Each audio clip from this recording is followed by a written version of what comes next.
you making all that money with that old? Yeah.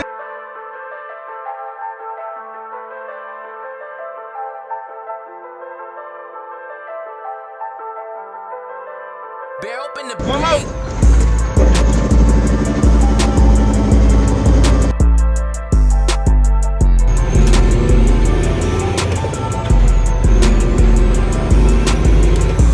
Baby, I'm a rider, yeah, I'm a rider. Cause baby, I'm a driver, yeah, I'm a driver. Cause I'm a freight hauler, see, I'm a product pusher. See, I'm a low tarper, see, I'm a low tarper. See, I'm a chain binder, see, I'm a surge shaker. See, I'm a dog bumper, see, I'm a dog bumper. Yeah. What's happening, everybody? It's your boy. I'm checking in. If you're tuning in from the vlog, you know I already told y'all that I'm gonna do a little series of real talk videos, right? Try to help others type of time. Now that I know better, I'm trying to do better. So I'm gonna share it with y'all. You can tell by the title, we gonna talk about how I feel after I done purchased the trailer, right? Kind of just give y'all some background. I'm gonna try to be concise. I'm gonna try to be informative, and like I say, I just hope that it give you something to think about, give you a perspective to think about, right, from somebody who done really spent their money, right? Let's get right into it. So first and foremost, we're gonna start off by saying that I don't have no regrets, right? I'm one of them type of people to where once I learn how to do better, once I learn better, I really wholeheartedly try to do better consistently all the time in every aspect, right? So keep in mind, when I first started doing this shit, I didn't know nothing about no credit. I didn't know nothing about no bank loans. I didn't know nothing about none of that. It become familiar to me over time, right? The plan was, damn, I do not want to cash out no more. Now that I know better, I really want to do better. I know that there's options for me to keep my money. I would much rather keep my money nowadays, right? So I started to come up with a plan of how can I finance me a trailer, you know, so I can keep my money and I just pay them back on the back end, right? I started thinking about it and I was just like, man, I would prefer to finance some shit, but man, I'm battling with my comfort zone because I done cashed out before. I know how that works. I know how straightforward it is. You feel me? I'm not familiar with fucking with the banks or whatever, right? In terms of aspects of loans and whatnot, right?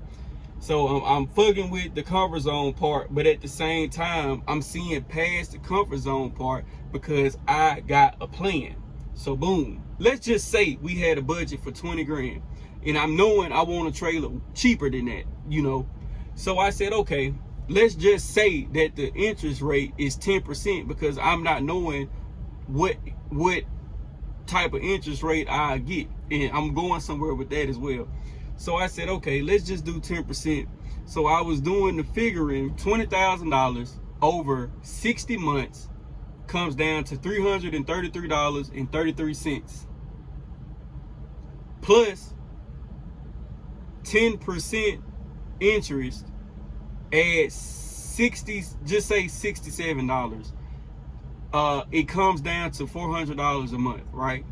$400 a month is only $100 a week that I need to make to pay for this trailer. I can make that company driving. I can do that whatever. The trailer is affordable. You see what I'm saying? So the plan was just finance it. Since you already have the money to physically pay for it, that is your safety net. Just say you just pay the payments for a year. You know how much money you'd have been paying for the trailer 3, 4, 5 times already, and you would have kept your money in your pocket. And the reason why I'm stressing keeping that money in your pocket is because you got to realize and understand what the fuck you can do with that money. So it hit me afterwards. I was just like, damn, what if I wanted to put some tires on this bitch? What if I wanted to put some shocks on this bitch? What if I wanted to, you know, sprucing it up a little bit? I could have still had my money, you know, And I could have used my money for that instead of me being like, damn, you know, instead of you just basically starting over again, you know. And the opportunities that come with coming up with a large sum of cash, like, it's hella shit you can do with that, you feel me? But here's the more educational part. The day that I went to get the cashier's check, I went in there and I talked to the lady about it, and she was like, I looked on the paper, the interest rates vary from what the fuck it is you trying to do. So a car loan was like 3 to 4 with the top-notch good credit, but the personal loan started for the people with good credit. They shit started at 10%, and then anything over, I want to say $15,000, it was a extra added on to that, you know. And I was like, damn. I mean, I did do my math on 10%, so this not shocking me that much, you know. But again, I was battling with the comfort zone. You feel what I'm saying? All I had to do was just be patient. But at the same time, it was something so unfamiliar. I understand that sometimes with shit being unfamiliar, you don't really have patience for it. You don't really be trying to hear it out. But I even told myself, and I asked her, I said, so will this be a hard or soft pull on my credit to see, you know, how I would end up on the spectrum or whatever? She was like, no, it's going to be a hard pull. So I'm like, man, do I really want to have a hard pull for some shit that I ain't just fully committed to? And I was just like, man, hell no, I'm just finna get my cashier's check, right? But the correct answer would have been probably, most likely, to go ahead and get the loan. So you may ask, well, okay, so how does getting the loan work? She was just gonna basically cut a check for what it is that I wanted. Now, how do you get that is whatever you want, a car, trailer, whatever the fuck, you have to bring them a sales order. And you got to make sure that when you negotiate the sales order that everything is reflective of how it's supposed to be on paper, because they're going to word for word basically write the check out in that amount. And you know, the terms and conditions is based upon you and your individual bank, right? So that's basically what it is. Now, I had a purchase order. I had dude email me a purchase order just in case, to where I could say, well, hey, well, I was just gonna slip that out of my pocket, like, oh, you ain't gonna put it in my account? Well, how about this? You feel me? I was just gonna, for you say no, how about this? Paperwork, fuck nigga. You know, so, so that's how it is. You bring them a sales order, and then they'll cut you a check. Then you take the check and pay for it. Then that's how that process works, or would have worked for me, right? So, type shit. I guess I say that to say, like, you don't have to keep cashing out, which is gonna lead into one of my points to the next video that I make is, man, that cashing out, it's cool, but now that I know better, I much rather do better. And that's a part of doing better. It's keeping your money, you know? So that leads me to my next point, as in, why did I think financing was a valuable option in the first place, right? And it just comes from the experience that I done had so far. Y'all know I don't name drop on videos, I will in the lives, but when I was with the other carrier from the Midwest, I was paying $675 a month for their trailer. What the fuck? You feel me?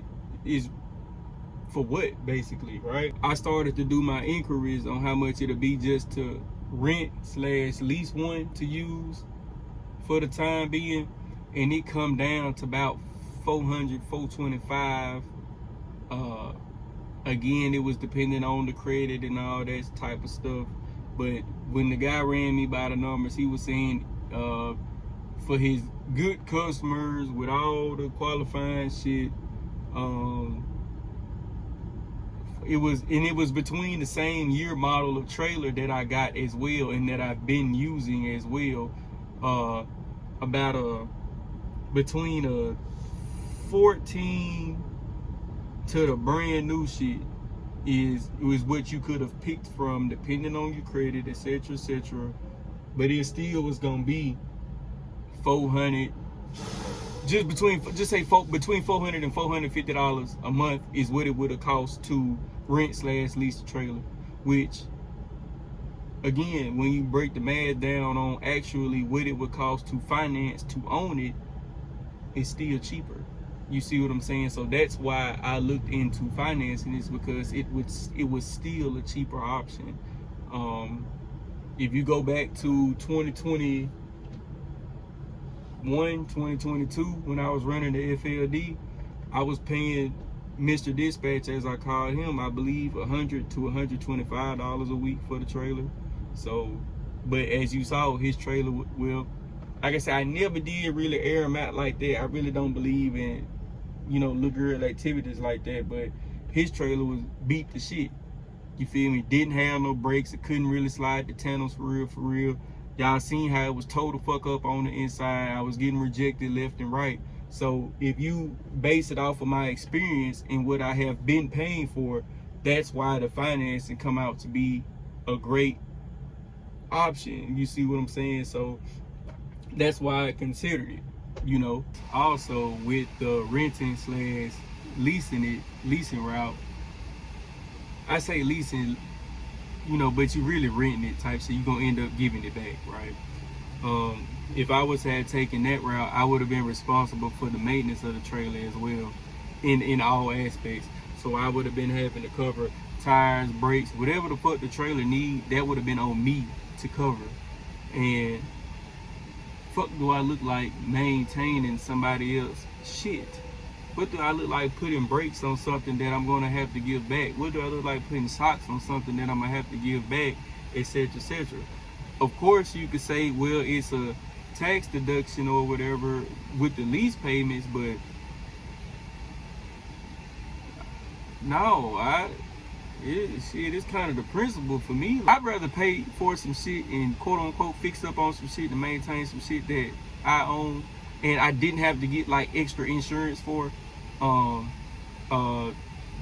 Where I was gonna rent/lease it from, you had to have like extra insurance and all that other type of stuff or whatever, and I wasn't interested in doing no power only shit, cause you lose. My opinion, power only without a trailer, for what? Your value coming being able to haul full truckload, less than truckload. Your power come with having your own trailer, right? So I just figured, let's keep trying to get there, right? So that's why I took the time to look into it.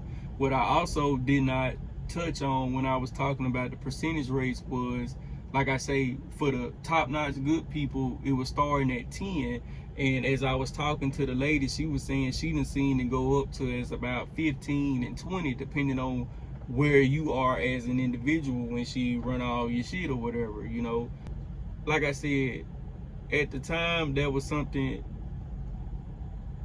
like I said, I kind of had the attitude of don't even worry about all this. You feel me? Don't even worry about it. So I should not have had, you feel me? You know what I'm saying? I could have had more patience, more grace, whoop. But, this is just me in reflection. Now that I done had some time to think about it, let it sit. I'm trying to give you something to think about, type shit like that. I'm telling you, trucking is fun. Bagging that bitch up is fun. Getting that money is fun. Saying fuck the dispatcher is fun. I'm telling you, trucking is fun. Walking up mountains is fun. Hitting them jakes is fun. Swinging this low motherfucker is fun. I'm telling you, trucking is fun. I'm telling you, shout it.